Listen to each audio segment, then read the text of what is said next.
Hello साथीहरू नमस्कार, यहाँलाई स्वागत छ मेरो नयाँ भिडियोमा। मैले चाहिँ आज के खाँदैछु भनेर चाहिँ तपाईँले देखेर पनि सक्नुभयो।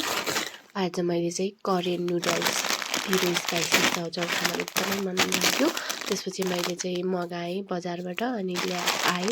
गाडीमा आउँदाखेरि चाउचाउ धुलो पिठो भएर अलि बिग्रिसकेको रहेछ। अनि मैले आगो बालेँ अनि त्यसपछि कराई पनि बसालिदिएँ, पानी पनि हालेँ मैले चाउचाउ उमाल्नको लागि। अनि आगो पनि मजाले बालिदिएँ है। त्यस पछाडि मैले चाउचाउ हेरेको, चाउचाउमा एकदमै धुलो परिसकेको रहेछ। चाउचाउ खोलेर राखेँ। मैले चाहिँ चाउचाउ खोलेर राखिसकेँ। त्यस पछाडि पानीमा राखिदिएँ उमाल्नको लागि। अनि मैले आगो पनि मजाले बालेको थियो, पानी पनि उम्लिसकेको थियो। मैले चाउचाउ खोलेर राखिदिएँ अनि चाउचाउ पनि उम्ल्यो। मैले बाहिर तानेँ अनि सबै मैले चाहिँ थालीमा राखेँ है। थालीमा राखेर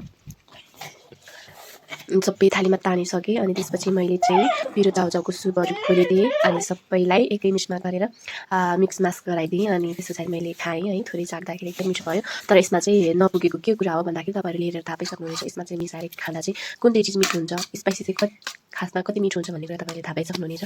मैले चाहिँ आज धेरै दिनपछि खाँदैछु यो, मलाई एकदमै मनपर्छ। अनि आज चाहिँ एकदमै राम्रो पनि भयो। मैले खाजाको रूपमा यही बनाएर खाएँ है त साथीहरू।